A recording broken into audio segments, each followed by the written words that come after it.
First of all, Joe, thank you for being here with us. And, oh, hold on. There you go.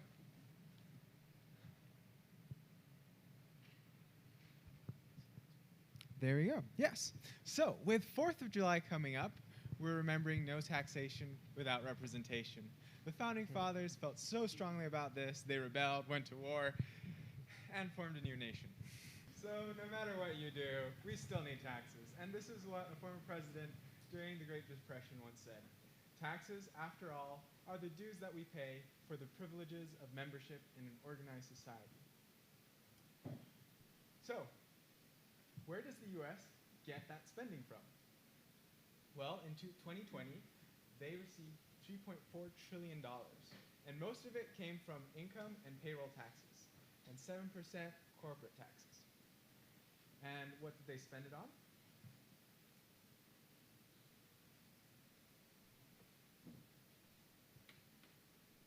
There you go. Well, the US government spent $6.6 trillion, which is more than the $3.4 trillion that they received. So we're operating at a deficit. But the part shaded in blue is what's non-discretionary and the government has to pay. And the part in red is what they, oh, is it not working? Okay, great. Yeah, so the part in red is discretionary. And of all the government spending,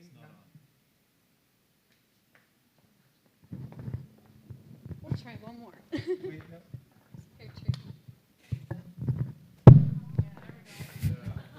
All right, whoa. All right. And of that spending, 9% was on interest. And so we're operating at a fairly low interest rate environment. And so some of the taxes that businesses have to worry about include federal and state income tax, payroll, capital gain, property, excise, estate, sales, tariffs, VAT, a whole lot of taxes. So how do startups build their business while complying with all those taxes and tax laws? The answer: partner with a trusted service provider like Squire. So with us today is Joe from Squire.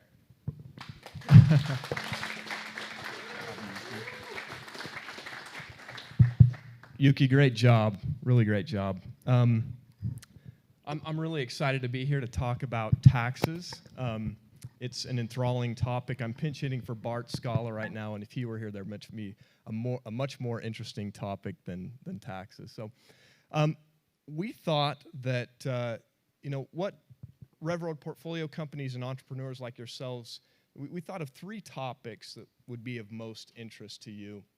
And those 3 being choice of legal entity to run your business. Number 2, what is the current legislative agenda look like in terms of changes to current tax law? And then the third piece is a question we get frequently is related to equity-based compensation, stock-based compensation. How do I retain my talent in a tax-efficient way? How do I grant them equity in my business in the most tax-efficient way?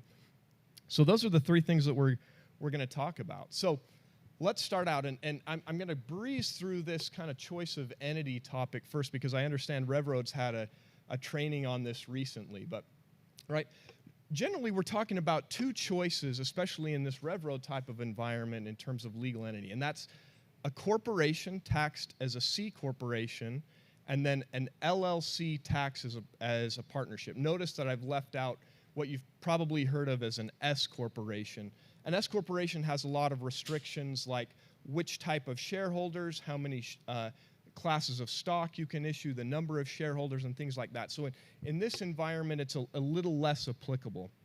So let's talk about choice of entity as a C corporation.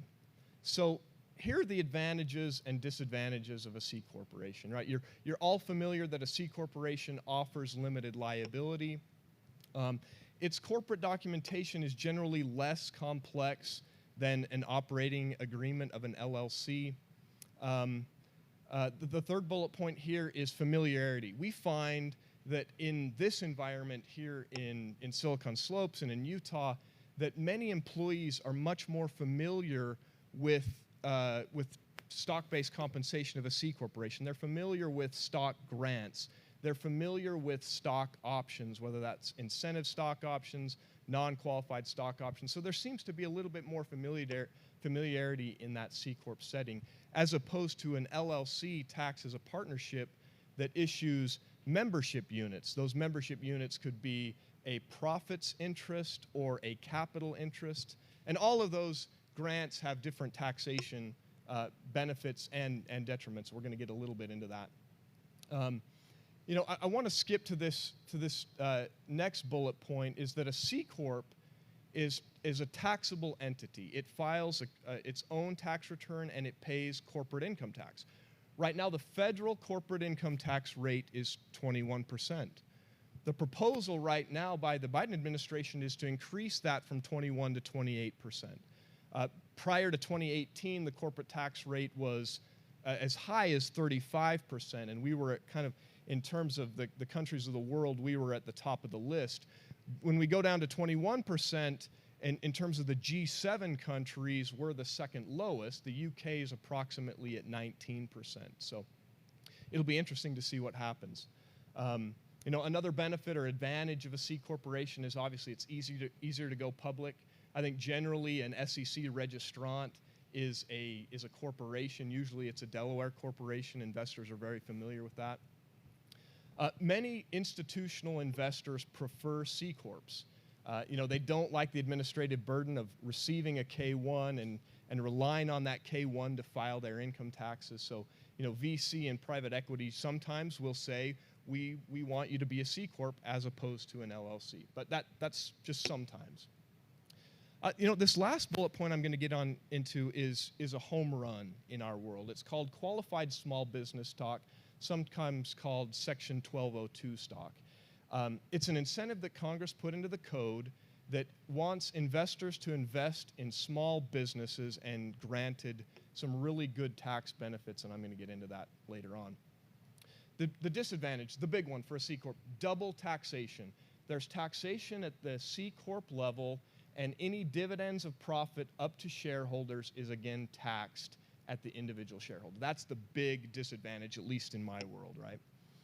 Also, there's much more formalities in a C corporation generally. You've got to have periodic board meetings, board minutes, stock registers, and many of our entrepreneur clients, formality is not something that they're great at, and they shouldn't be great at that stuff. Leave that to the bean counters and the attorneys. All right, I think let's keep going. So here's a quick example of the taxation of a C Corp. So as you can see, the square is the C corporation. It generates a profit of $100,000 during 2021. It's taxed at 26%. Remember, 21% federal. Utah is a little less than 5%, so just call it 26%. So the C Corp itself cuts a check to the IRS in the state of Utah for $26,000, leaving $74,000 of after-tax cash flow. Right? If the C Corp just retains all of that, $74,000, that we stop our analysis there, and the effective tax rate is 26%. But if the shareholders want a return on that, want that profit dividended, we make a dividend distribution up for $74,000. And the tax rate generally for a qualified dividend in totality here is, I've got 28.3. So 20% capital gains rate, 5% for Utah, give or take, an additional 3.8 net investment tax, so call it 28. So in totality, we're looking at almost $47,000 of tax in totality, giving us almost a 47% effective tax rate, right? So that's the big downside of a C Corp. But let's talk about that one advantage, that qualified small business stock, right? Back in 1993, Congress put into the Internal Revenue Code, this Section 1202, with the intent for investors to invest in small businesses. And the rub is that if you are an owner of qualified small business stock and you hold that stock for more than 5 years and you sell the stock, then potentially the greater of $10 million or 10 times your investment is not subject to federal income tax. That's a home run in my world. Tax law is so prescriptive these days that it's difficult. So as you guys think about choice of entity, keep this qualified small business stock provision in mind. Let me give you an example instead of talking through some of the bullet points, right? I'm an investor. I've got $1 million in extra cash. I invest that $1 million back into a C corporation that's in a business that provides technology, software, manufacturing, a group of other listed type of businesses. Right, I get stock in exchange for my $1 million investment. Let's say that happens June 30th of 2016. I hold on to that stock for 5 years. The value appreciates, and I sell my stock on July 1st today, 2021. Right? Let's say my proceeds are $10 million. So I received $10 million. I invested $1 million, so my gain is $9 million. Well, 1202 stock would say you can exclude the greater of that of $10 million or 10 times your basis. In both instances, this would be $10 million. So in other words, I would not be taxed on that $9 million gain under this Section 1202 provision. So you can see some of the things that need to happen. The key piece is the holding period. It's that 5 years. And it needs to be a small business, meaning when I received that stock back on June 30th of 2016, the gross assets of the corporation had to be $50 million or less. So that's kind of the definition of it. And then lastly, it needs to be certain industries. If I invested in an accounting firm, for example, financial services, that's an excluded industry, wouldn't qualify. For many of the RevRoad portfolio companies and entrepreneurs here, most of your industries are going to qualify. Technology, manufacturing, consumer products, things like that, that will all generally qualify for qualified small business stock. Okay. LLC tax is a partnership, right? Let me just hit on kind of the high points for an LLC tax as a partnership. Number one, it's pass-through taxation as opposed to double taxation. There's generally fewer formalities, which is a benefit to entrepreneurs. And usually there's an additional 20% deduction on pass-through income that a C corporation gets. And then, of course, the disadvantages, LLC operating agreements can be complex. And even though it's a pass-through entity, some states require an entity-level tax. Here's an example. Right, we've got two shareholders. They own an interest in an LLC 50-50. Notice I put it as a triangle, meaning it's a pass-through. Same net income generated of $100,000. The LLC is not a taxable entity. It files an informational tax return, but it doesn't pay tax. Instead, it passes its income up to its shareholders through a mechanism called a K-1. Those shareholders get that K-1 and they report their share of the $100,000 on their individual tax return. So for those individuals in the highest federal tax bracket of 37% federal plus 5 Utah, they'd cut a check in totality of $42,000, and we stop there. So effective tax rate in this situation, $42,000 compared to the effective tax rate in this situation, 42% versus the 47% in the C corporation setting. So you can see, overall, which gives the best after-tax cash flow. Okay, let's go on to our second topic, and that's proposed changes to tax law. Back in May, end of May, U.S. Treasury issued what's called the Green Book. The Green Book is the Biden administration's kind of guidepost for what it would like to do in terms of changes to tax law. Now, of course, Congress is the one that ultimately determines what will happen, but I wanted to just give you an update on what at least U.S. Treasury and the Biden administration is thinking in terms of changes to that. So the first bullet point is that right now the individual income tax rates range from 10% all the way up to 37%. An individual that files a joint return doesn't hit that 37% bracket right now unless your taxable income is north of $600,000.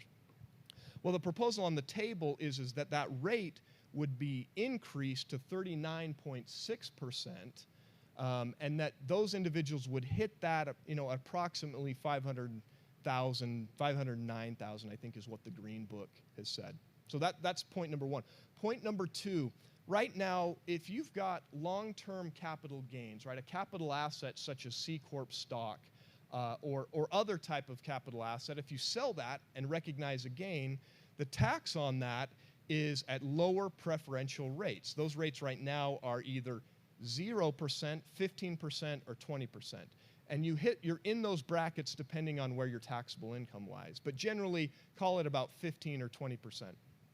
So the proposal on the table now is that anyone that makes over $1 million would not be able to be eligible for those lower preferential rates. Their capital gains would be subject now to that 39.6%. So let me give you an example. I'm a CEO, I'm an executive, I earn $900,000 of compensation. I also sold some stock in a business that generated $200,000 of income. So my total income for the year is $1.1 million. Regularly, that $200,000 of capital gain would be subject to 20% federal rates. But under this proposal, the first $100,000 would be subject to 20%. That $100,000 that put me over the $1 million mark would be subject to 39.6. Next bullet point, there's changes to the Section 1031 exchanges. This is when you've got real estate for investment or rental purposes. You want to do a like-kind exchange. That is, you sell it for another property, but you immediately invest in another piece of real estate. This 1031 is a mechanism that allows you to defer gain. Well, the proposal on the table would be that originally anyone making over $400,000 would not be eligible for this 1031 like-kind exchange. Now the Green Book is reporting that, well, we will allow you to have that 1031 exchanges, but no gains to exceed $500,000 or $1 million if you're married filing jointly. So, lastly, the administration, and this is not in the Green Book, has proposed that the Section 199, this is that 20% deduction that you get automatically as a freebie when you own a pass-through, an interest in an LLC, or a sole proprietor. You automatically get this 20% deduction. There's obviously rules around it, but that is potentially going to be taken off the table. So let's talk about business changes, proposed tax law changes for businesses. So there's potentially payroll tax changes right now. Right now, when an employee is subject to Social Security up until they hit approximately $142,000. So for those of you that get a W-2, you'll notice that when your wages hit about $142,000, last year it was about $138,000, Social Security stopped being withheld from your paycheck. Well, the proposal is that would still be the case until you hit $400,000 of income. There's also some proposals around S corporation, self-employment. I won't get into that, but the big piece here is that the C Corp rate is going to go from 21 to 28%. So when we layer on an additional 5% or so for state corporate income taxes, we're sitting at 33% overall, right, which is going to put us a little bit higher than the G7 in terms of that. But again, we'll see what happens there. Let's see. I think in the interest of time, we'll keep going there. There's some changes there. Let's, Peyton, how much time do I have? Am I okay on time? Okay, great. Okay, so we do have some time here. So the next one is the estate and gift changes. So right now, anyone in life can gift property without a gift tax, or in death, transfer that to their heirs up to a limit of $11.7 million. That's called the lifetime gift and estate exclusion. So if you gift more than that, or if you transfer through death, through inheritance, more than that 11.7, then anything over that lifetime gift and estate exclusion will be subject to either gift tax if you're alive or estate tax in death. And the tax rate right now is currently 40%. So the proposal now would be to reduce that 11.7 million lifetime gift and estate exclusion to 2009 levels, which was about $3.5 million. Of course, right now, the $11.7 million is set to sunset in 2026 anyway, but it goes down to $5 million. And further, the estate tax rate will go from 40% up to 45%. So there's a lot of planning happening right now as a result of these changes, right? The increase in the estate tax rate from 40 to 45 and the reduction of that lifetime gift and estate exclusion. So as we've got a lot of entrepreneurs here that, maybe a lot of the value of their current portfolios tied up in the stock of their business, right? The value of that business is going to go into the calculation of what is included in that lifetime gift and estate exclusion. The last bullet point is that you've got the elimination of the step up in basis when you inherit something. Meaning, if someone inherits a piece of property, your basis gets stepped up to fair market value. So an inheritor could immediately sell an asset after they inherited it and have no gain because it got stepped up to fair market value. The proposal would be they would get rid of that step up in basis at death. All right, let's go to equity compensation. Let's talk about it in terms of the C corporation, right? And I've listed here what are the common types of stock-based compensation, and I just want to hit on really the first two, right? The first two are stock options and restricted stock grants or restricted stock units. So a C corporation wants to retain or it wants to incentivize certain key employees, so it issues stock compensation to align interests, right? Shareholders and employees want to achieve the same thing. We want to increase EBITDA. We want to increase value. So we do this. And so stock options is the right, but not the requirement, to purchase stock at a certain established price, usually called the stock price, right? For tax purposes, we've got two classifications. And what I want you to remember is that non-qualified stock options are taxable. Incentive stock options are non-taxable. And there's pros and cons to both. So, as you entrepreneurs get into this, it's nice to be aware of the true tax consequences of these. Then the second option was this restricted stock grants or restricted stock units, right? That's just generally a straight grant of stock. Sometimes they have vesting requirements based on time or based on performance or whatever the case may be. And there's obviously tax consequences on those. Let's see. Let's go this. I think the last thing I wanted to cover before we open it up is in the LLC context, there's really two options in terms of equity-based compensation. LLCs have membership units legally, and so owners of an LLC are unit holders. But for tax purposes, those could be classified as what we call capital interests or profits interests. And what I want you to remember here is generally the issuance of capital interests is a taxable event. The issuance of profits interests is a non-taxable event. Profits interest really is a grant of equity, but you're only entitled to the future value or future profit from the date of grant going forward, and that's why it's not a taxable event there. So I think in the interest of time, let's stop there, Yuki, and open it up to questions.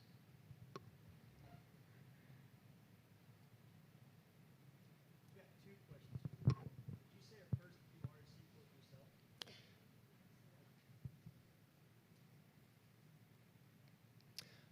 I am, so I'm a partner at Squire, and Squire is organized as an S corporation.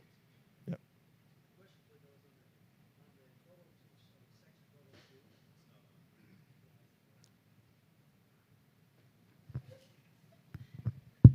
There we go.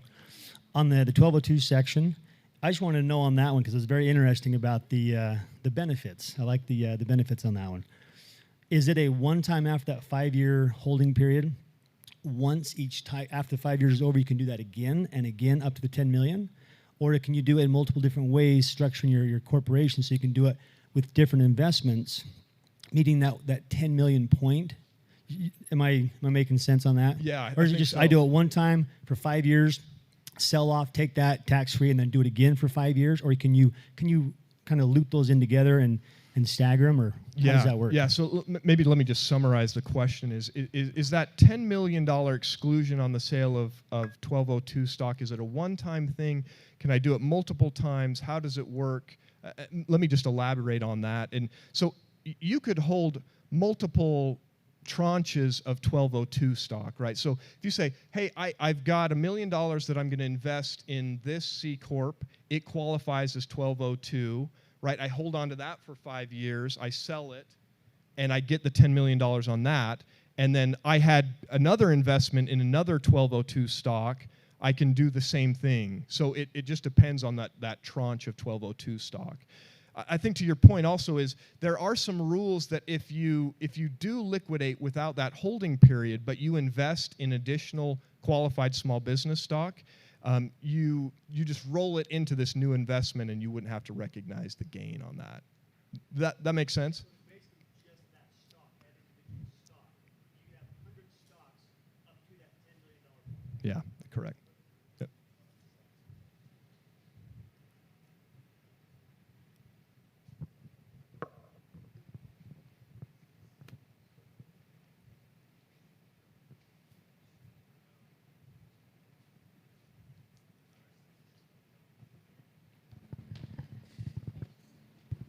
Thanks. Okay. So I've always had some confusion over the gifting of money. What would keep an investor from just gifting, up to $3.5 million to a company or a founder of a company, and the investor says, "Oh, I'm just gifting this money to them." Well, what if 5 years later that founder then turns around and says, "I'm just gonna give this guy 30% of the company"? Yeah. Yeah. Yeah, good question. So that just to repeat it for the scenario, investors gifts to a founder, $3 million for purposes of starting a business, and then later through an exit event, the investor re-gifts some sort of return back to that investor. Is that kind of the fact pattern? Yeah, but kind of in a way that's shady. Yeah. No, yeah, good question, right? The IRS has a tool in it, or an arrow in its quiver that would say, hey, we're going to use substance over form, right? In that scenario, it looked like even though maybe transactionally or legally the investor gifted to the founder, and then the founder gifted it back at the end, it smells and looks like a return on stock, and the IRS could use that substance over form or step transaction doctrine to recharacterize that as, hey, this looks like an investment in a startup and then a return after a sale type of thing. Transactionally you could potentially structure it, but I think that there would be some significant concerns by your tax advisor in that situation.